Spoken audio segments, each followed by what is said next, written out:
أعوذ بالله من الشيطان الرجيم. بسم الله الرحمن الرحيم. يا أيها النبي إنا أحللنا لك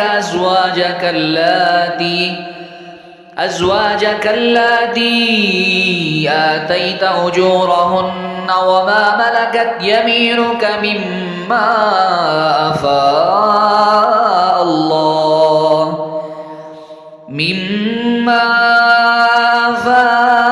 الله عليك وبنات عمك وبنات عماتك وبنات خالك وبنات خالاتك اللاتي هاجرن معك وامرأة مؤمنة إن وهبت نفسها للنبي إن أراد النبي أن يستنكحها خالصة لك من دون المؤمنين. قد علمنا ما فرضنا عليهم في أزواجهم وما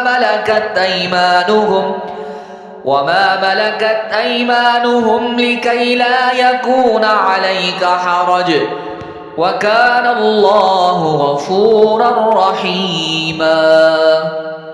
ترجي من تشاء منهن وتؤوي إليك من تشاء، ومن ابتغيت ممن عزلت فلا جناح عليك، ذلك أدنى أن تقر أعينهن ولا يحزن ويرضين بما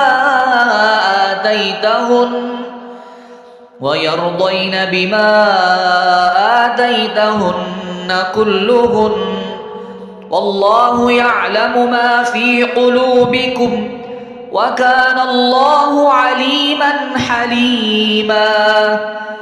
لا يحل لك النساء من بعد ولا أن تبدل بهن من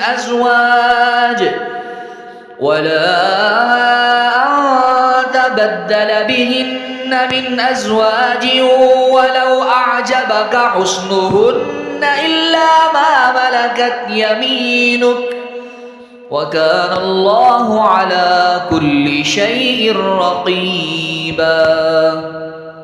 يا أيها الذين آمنوا لا تدخلوا بيوت النبي إلا أن يؤذن لكم إلى طعام غير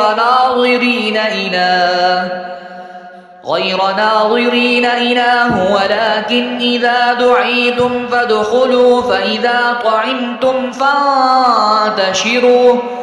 فانتشروا ولا مستأنسين لحديث، إن ذلكم كان يؤذي النبي فيستحيي منكم، والله لا يستحيي من الحق.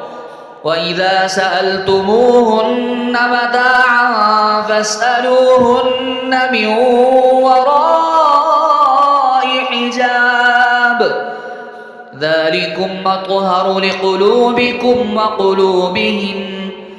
وما كان لكم أن تؤذوا رسول الله ولا أن